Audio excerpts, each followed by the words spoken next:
라는 제목으로 하나님의 말씀을 나누고자 합니다.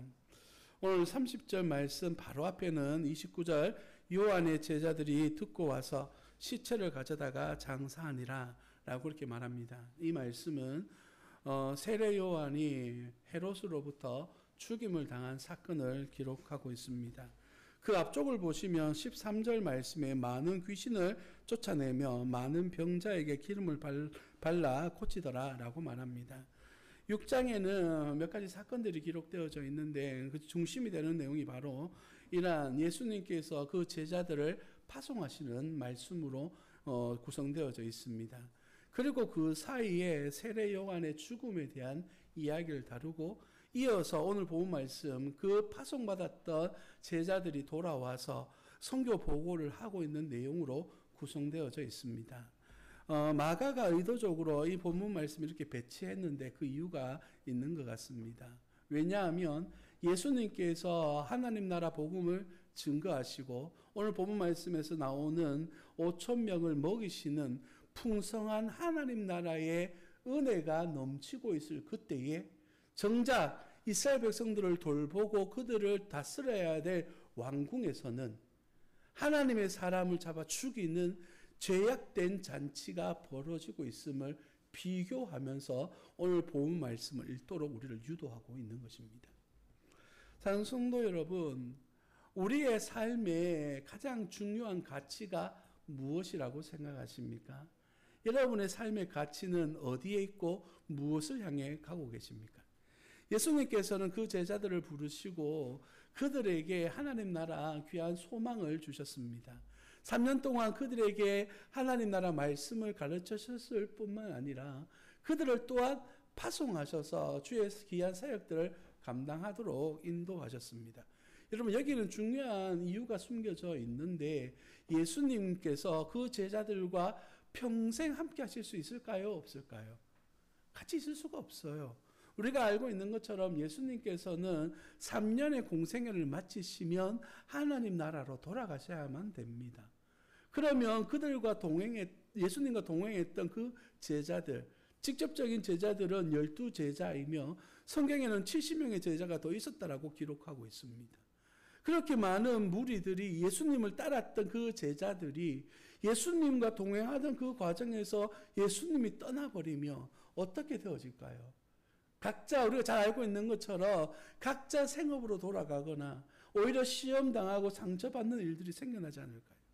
예수님께서는 이미 헤어질 것을 아시고 제자들에게 헤어질 훈련들을 하시는 겁니다. 그리고 헤어졌을 때에 어떤 삶을 살아야 되는지에 대해서 가르쳐 주시기 위하여서 제자들을 파송하시는 것이에요. 그리고 그 파송받았던 제자들은 놀라운 일들을 행했습니다. 본문 30절에 보시니까 사도들이 예수께 모여 자기들이 행한 것과 가르친 것을 낱낱이 고하였다라고 그렇게 말합니다. 이미 읽었습니다마는 12절 말씀에 그들이 행한 일이 무엇입니까? 많은 귀신을 쫓아내며 많은 병자에게 기름을 발라 고쳤다라고 말합니다. 그들에게 치유의 역사만 있었던 것이 아니라 하나님의 말씀 또한 함께 가르쳤다라고 오늘 말씀은 우리에게 교훈하고 있습니다. 사랑하는 성도 여러분, 여기서 하나만 더 짚고 넘어가겠습니다. 이 예수님의 제자들이 이 놀라운 일들을 행할 수 있었던 이유가 무엇이겠습니까? 예수님의 제자들에게 능력이 있어서 이런 일을 행하셨을까요? 아니면 예수님께서 그 능력을 그들에게 부여하셨기 때문일까요? 이미 정답이 있는 이야기를 여러분에게 드려서 죄송한 마음을 가지고 있습니다. 30절 말씀을 자세히 보시면 문장에 또 독특한 표현이 하나 나옵니다. 사도들이 예수께 모여라고 말하고 있죠. 여기에 지금 본문 말씀을 자세히 읽어보시면 제자들이라고 하는 표현을 사용하셔요. 그런데 이 마가복음에서 유일하게 이 본문에서만 사도들이라는 표현을 사용합니다. 사도들이라고 하는 표현은 보내심을 받은 자라는 뜻을 가지고 있어요. 여러분, 이 문장 속에는 어떤 의미가 담겨져 있냐 하면 이 제자들은 누구로부터 보냄을 받아서 그가 명령한 일을 행하고 있다 라고 하는 의미를 부여받고 있는 거예요. 다른 말로 표현해 보면 이들은 예수님으로부터 보냄받아서 예수님께서 부여하신 권능과 권세를 가지고 그 가르치심을 전달하는 일을 했다라고 표현할 수가 있는 것이죠. 다시 말해서 이 제자들, 사도들이라고 하는 이름은 바로 예수님과 온전히 연결되어져 있어서 그분의 선한 일들을 이루며 살아가는 사람이라고 하는 뜻을 가지고 있습니다. 그래서 사도 바울은요, 그가 자신을 변화하는 과정 속에서 나는 예수님으로부터 직접 부름받아서 사도라고 하는 이름을 사용하고 있다라고 자기 자신을 표현했던 것처럼 이 사도라고 하는 이름 속에 담겨져 있는 의미는 그들 사이에서, 초대교회 사이에서 굉장히 크고 중요한 의미를 가지고 있는 것이에요. 그래서 사도는 많지가 않습니다. 우리가 잘 알고 있는 것처럼 12사도, 그 가운데에서 한 사람인 가룟 유다가 빠지고 제비 뽑았던 예수님의 동생 야고보, 그리고 예수님이 특별히 구별하여 부르셨던 사도 바울, 이렇게 해서 13명만 사도라고 하는 이름이 붙여져서 부름을 당했습니다. 이 말씀 속에서 제가 강조하는 바가 무엇이냐면, 이 사도라고 하는 사람들은 예수님과의 관계 속에서 이 사역들을 감당하고 있다는 것입니다. 요한복음 15장 5절 말씀에는 이 말씀을 이렇게 표현하고 있죠. 예, 좀 자막을 띄워주시고요. 나는 포도나무요, 너희는 가지라. 그가 내 안에, 내가 그 안에 거하면 사람이 열매를 많이 맺나니 나를 떠나서는 너희가 아무것도 할 수 없습니다. 이 말씀은요, 당시 12제자에게만 적용되는 것이 아닙니다. 지금 이 말씀을 받고 있는 저와 여러분들에게 동일하게 적용되어지고 있는 말씀이죠. 여러분, 이 땅에서 살아가고 있는 여러분의 신분, 여러분은 어떤 분이냐, 어떤 사람이냐라고 하는 정체성을 물어본다면 우리는 예수 그리스도 안에 거하고 예수 그리스도로 말미암아 이 땅에 살아가는 사람입니다라고 하는 고백이 여러분 가운데 있기를 예수님 이름으로 축복합니다.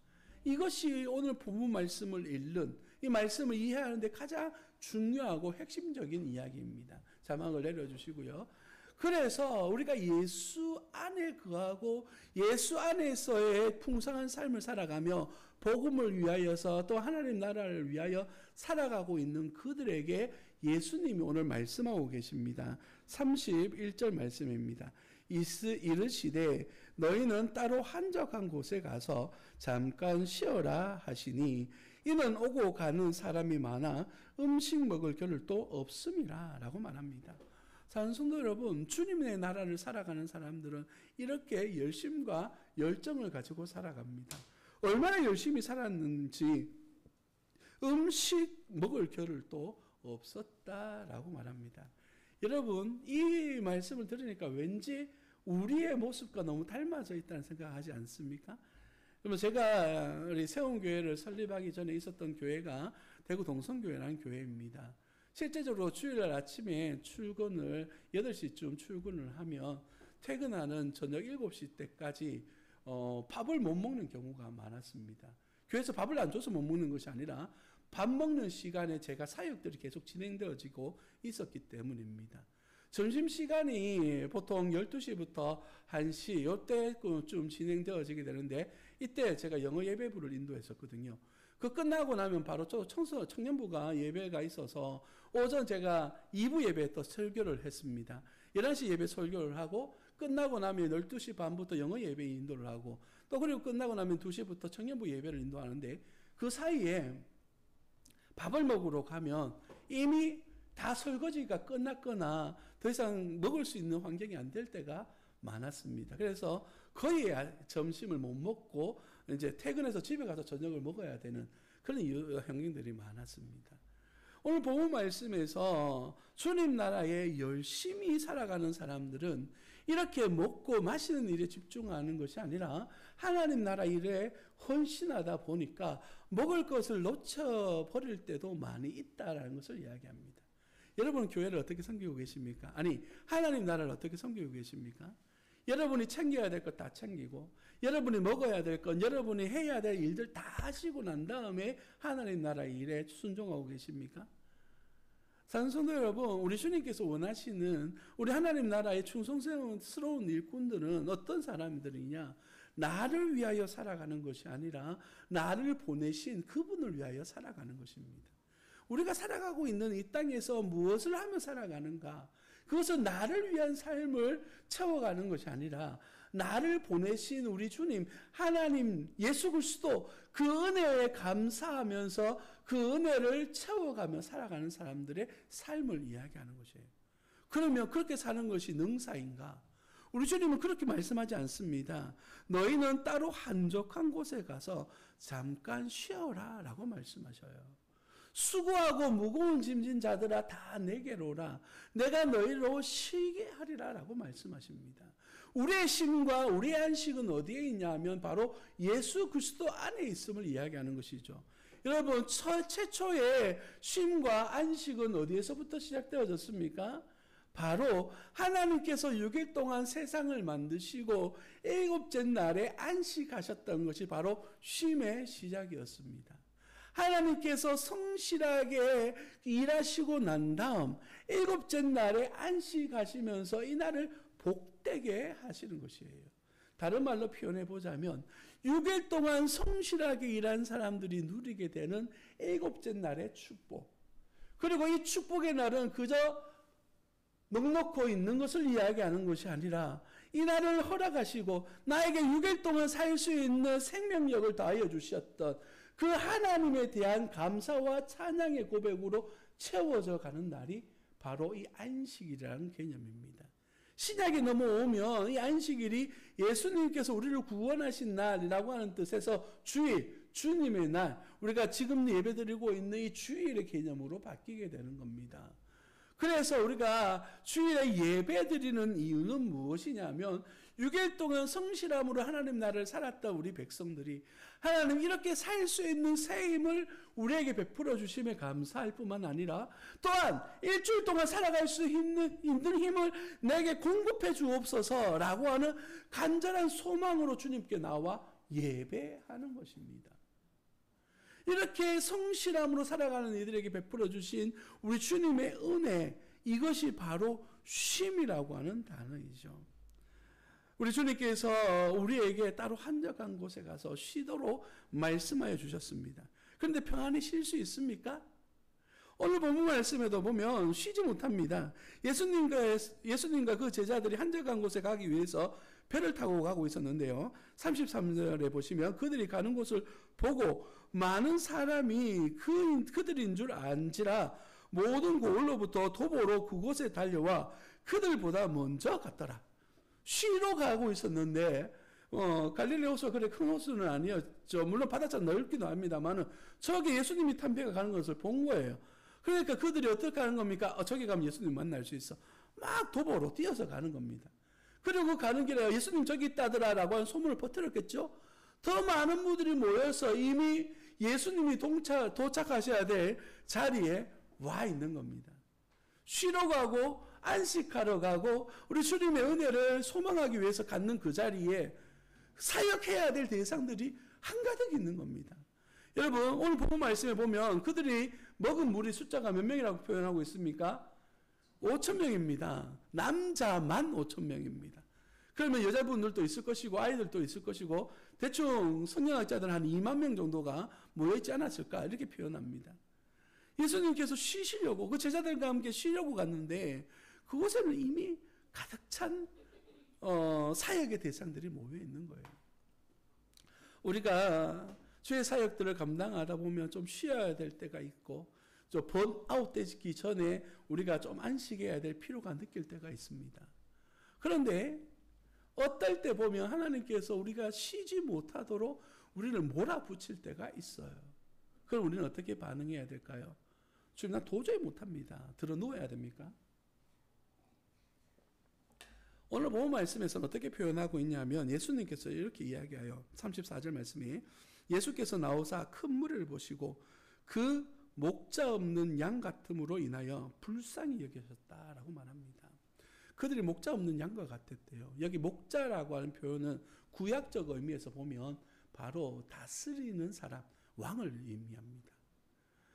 앞서 시작할 때 말씀드렸습니다만은 정작 그들의 다스리고 그들을 보호하고 그들에게 안식을 주어야 될 왕궁에 있는 이들은 오히려 사람들을 잡아 죽이고 공포 정치를 통하여서 사람들을 압제하던 그런 사람들이었습니다. 잘 알고 있는 것처럼 이 시대는 로마가 다스렸던 시대고 이 헤롯이라고 하는 사람 또한 로마 정부로부터 세워진 왕이었습니다. 그렇기 때문에 그들을 효율적으로 다스리기 위한 방법들을 고민했겠죠.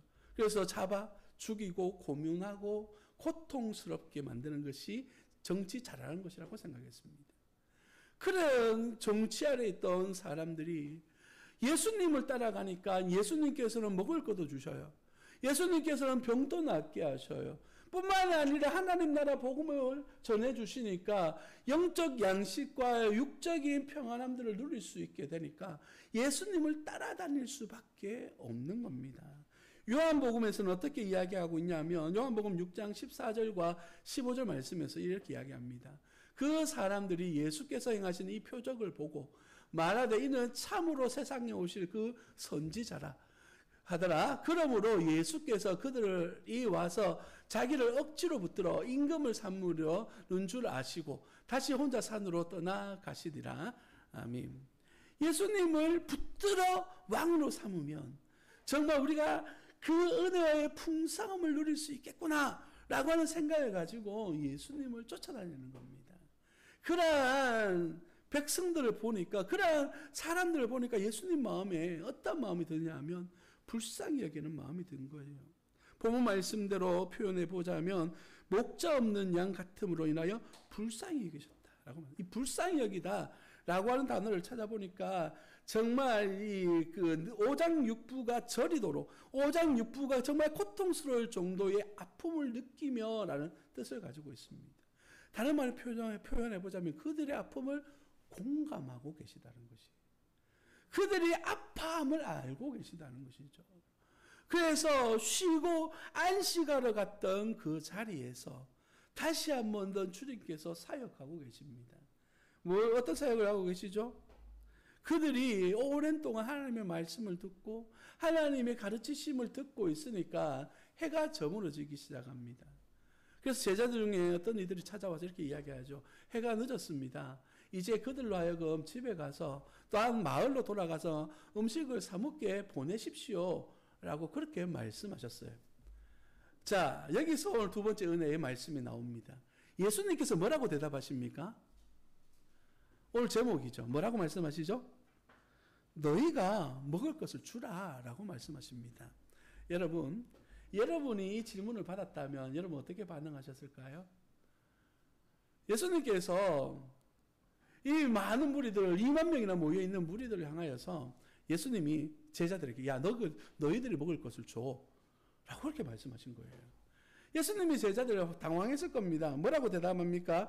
우리가 가서 200데나리온의 떡을 사다 먹이리까 200데나리온은 200명이 일해야 되는 하루 일당을 모은 돈입니다. 그만큼 큰 돈이 필요했다는 것이죠. 예수님과 예수님의 제자는 돈이 많은 그런 무리가 아니었습니다. 그만한 돈을 어디에 썼겠습니까? 라고 하는 질문이기도 한 것이죠. 여러분 여기서 우리가 좀 더 깊이 있게 말씀을 살펴보아야 됩니다. 너희가 먹을 것을 주라라고 하는 말씀 속에는 영적 의미가 담겨져 있습니다. 자, 여러분 이 본문 말씀이 어떻게 시작되어졌는지 기억하십니까? 사도들이 예수께 모여 자기들이 행한 것과 가르친 것을 보고하고 있었습니다. 그때 그들이 그 수고함 때문에 쉬지 못했기 때문에 잠시 쉬어라라고 말씀하시고 그들이 옮겨가는 과정 속에서 생겨난 일이에요. 그렇다면 그들은 지금 하나님의 놀라운 일을 직접 행하고 그 사역의 중심에 서 있었던 그러한 하나님의 사람들이라는 거예요. 정말 기쁨과 즐거움이 가득 찼던 그러한 사람들인 것이죠. 그런 이들에게 예수님께서 너희가 먹을 것을 줘 라고 말씀하시는 것은 더욱더 영적인 사역 속에 너희들이 담겨지기를 너희가 더 깊은 사역의 삶으로 너희가 채워지기를 원하시는 영적인 명령인 것이에요. 가서 복음을 전하라는 말씀과 동일한 의미로 너희가 현실적인 문제들 속에서 영적인 눈으로 바라봐라 라고 말씀하시는 것입니다. 성도 여러분, 그들에게 예수님께서 못할 것을 명령하셨을까요? 아니었을 거란 말이죠. 그러면 그들이 어떻게 반응하는 것이 옳았을까요? 하나님, 내가 한번 해보겠습니다. 예수님, 내가 해볼게요. 기적을 빡 일으켜라. 이런 의미였을까요? 아닙니다. 예수님께서 지금 말씀하시는 것은 무엇을 의미하냐면, 그래, 너희가 할 수 없다는 것을 안다면 행할 수 있는 능력에 우리 주님 앞에 이 문제를 내어놓고 어떻게 해결할 것인지를 질문해 보기를 원하시는 것이에요. 예수님의 제자들이 먼저 행했던 일이 뭡니까? 예수님, 지금 해가 저물어서 이 사람을 먹여야 되니까 돌려보내십시오. 인간적인 생각과 판단을 하고 있는 거예요. 그때 예수님께서 그것 말고 영적인 너의 대답은 뭐야? 라고 질문하신 것이죠. 그랬더니 하는 말이 뭡니까? 육신적인 대답을 합니다. 200데나리온 표현합니다. 주님께서 사명을 맡겨주셨고 주님께서 사역을 맡겨주셨는데 하나님 앞에 더 기도하고 더 엎드리고 주님의 의지를 이어받아서 주님의 앞에 헌신하기를 원하시는 주님의 그 부르심 앞에 뭐라고 이야기하냐면, 하나님, 교회를 아름답게 지으려면 돈이 필요합니다. 하나님, 내가 전도하려고 하니까 돈이 없어요. 뭔가 좀 해보려고 하니까 사람이 없는데요. 이러한 현실적인 문제를 내들고 주님의 도움을 구하고 있는 거예요. 주님 앞에 이 도움이 아니라 이렇게 불평과 불만을 내딛고 있는 겁니다. 성도 여러분, 우리 삶의 현실의 문제들이 부닥쳐올 때에 영적으로 반응하십니까? 아니면 인간적인 방법으로 반응하십니까? 우리 인생의 문제들이 우리의 삶을 이렇게 삶에 몰려오게 될 때 여러분은 어떠한 방법으로 그 문제들을 해결하고자 노력하십니까? 우리 주님 앞에 솔직한 마음으로 질문하는 거예요. 주님, 이러한 문제들이 있습니다. 이 문제들을 어떻게 해결했으면 좋겠습니까? 라고 질문하는 것이죠. 성도 여러분, 영국에는 영국의 양심이라고 불려지는 윌리엄 윌버포스라고 하는 사람이 있습니다. 이 사람은 정치인인데요. 25살에 예수님을 깊이 경험하고 난 다음에 그의 인생이 변화된 사람입니다. 그의 할아버지, 아버지는 무역회사를 크게 운영했기 때문에 굉장히 큰 부자였고 20대 초반에 그 유산을 물려받아서 아주 부유한 삶을 살았던 사람이에요. 그래서 그가 공부하면서 했던 생각이 뭐냐면 정치해봐야 되겠다 해서 20대 초반, 제 기억에는 23살이었던 걸로 기억하는데 그때 정치인으로 입문해서 이렇게 국회의원이 됩니다. 그래서 풍족한 삶을 누리면서 이제 사람들로부터 지지를 받는 그러한 정치적인 인물로 살아가다가 25살에 예수님을 깊이 경험하고 난 다음에 예수님을 믿는 사람으로서 내가 어떻게 살아야 될 것인가에 대한 고민을 가지기 시작했어요. 그때 가졌던 생각이 뭐냐면, 우리가 예수님을 믿는 영국이라고 하는 백성들인데 왜 불의하고 죄악되고 왜 이곳에 왜 바이킹의 나라라고 해서 빼앗는 일에 앞장서고 있나? 그 중에 가장 큰 핵심이 뭡니까? 노예 무역. 그들의 부를 축적하는 것 중에 하나가 아프리카나 이런 데 가서 사람들을 잡아와서 사람들을 매매하는 일을 왜 우리가 해야 되느냐라고 하는 그런 마음이 불일 듯이 일어났습니다. 그래서 그가 20대 초반부터 내세웠던 주장이 뭐냐면 노예 제도는 폐지되어져야 된다. 그리고 노예 무역을 해서는 안 된다. 라고 하는 이 중심의 두 가지를 내세우면서 평생을 그가 이 노예 제도를 폐지를 위해서 일했습니다. 결국에는 그가 죽었던 그 해에 영국에서는 공식적으로 노예 제도를 폐지했습니다. 이 계기로 말미암아서 프랑스로, 그다음에 유럽으로, 미국으로 넘어가서 노예 제도가 폐지되어지게 되는 그러한 시작점이 되어진 것이 바로 이 윌리엄 윌버포스라고 하는 사람입니다. 그 사람의 별명이 영국의 양심이라고 하는 이름을 가지게 된 이유가, 예수 믿는 사람은 하나님의 기뻐하시는 양심의 삶을 살아야 된다라고 하는 그런 기치 아래에서 그가 행했던 모든 정치를 행하기 때문이에요. 불의를 몰아내고 올바르지 않은 일들에 대해서는 단호하게 척결하는 그런 일들을 해왔습니다. 예수님을 만남으로 말미암아 전 세계 가운데 가장 위대한 일들을 행했던 이 사람. 성도 여러분, 우리가 예수님을 만나서 살아간다는 것은 우리에게 말한 것처럼 예수님처럼 기적을 행하면서 사람들 앞에서 놀라운 일들을 행하라고 우리에게 불러주시는 은혜가 아닌 것이에요. 너에게 먹을 것을 주라 라고 말씀하셨을 때는 내가 지금 이 자리에서 행할 수 있는 하나님의 일이 무엇일까를 질문하라 라고 하는 의미입니다. 나에게 허락하신 하나님 나라의 충성된 종의 모습은 과연 무엇일까? 우리 가정에서 어떤 삶을 살아가고 우리 자녀들을 어떻게 세워가고 양육할 것인가? 하나님의 교회 안에서 우리 교회를 어떻게 하나님의 마음으로 섬기는 것이 올바른 섬김일 것인가? 이것이 바로 오늘 우리 주님께서 우리에게 말씀하시는 너희가 먹을 것을 주라 라고 말씀하시는 그 말씀의 의미인 것이에요. 이런 마음을 가졌던 하나님의 사람들이 주님 나라에 헌신하고 충성했을 때에 어떤 일이 벌어지게 되는 겁니까? 그들이 다 배불리 먹게 되는 것입니다. 물고기 2마리와 보리떡 5개가 일으켰던 하나님 나라의 놀라운 기적. 이것은 예수 그리스도께서 행하셨던 기적이지만 그 일에 대하여 부름을 받았던 제자들이 주님 앞에 헌신하고 헌신했을 때에 채워졌던 은혜인 줄 믿습니다. 42절에 다 배불리 먹었다라고 표현합니다. 자, 여러분 거기에서 38절 말씀에 보시면 이르시되 너희에게 떡 몇 개나 있는지 가서 보라 라고 그렇게 말씀하셨죠. 그래서 몇 개나 있는지 보라라고 하는 말씀은 단순하게 몇 개 있는지 알아봐 이런 의미가 아니에요. 너희가 최선을 다해서 헌신해서 몇 번이라도 알아봐라라고 하는 어떤 시간적 표현을 말하면 반복적으로 그 일들을 해라라고 하는 뜻을 가지고 있습니다. 그래서 12제자들로 하여금 그냥 단순하게 뭐 먹을 거 있는 사람 손 들어보세요 이런 수준이 아니라 여러분 혹시 가져온 거 없어요? 혹시 먹을 거 없습니까? 이러면서 자기 자신들이 그들 사이에 비집고 다니면서 헌신하도록 요구하시는 것이에요. 사랑하는 성도 여러분, 오늘 말씀을 받는 저와 여러분들, 너희가 먹을 것을 주라라고 하는 말씀 속에서 내가 어떻게 주님을 위하여 헌신하며 살아갈 것인가? 하나님이 기뻐하시는 가정에서, 교회에서, 직장에서, 여러분의 삶의 터전 가운데서 여러분이 예수 믿는다라고 하는 이름으로 행할 수 있는 여러분의 귀한 사명과 사역들을 감당하시기를 예수님 이름으로 축복합니다. 기도하겠습니다.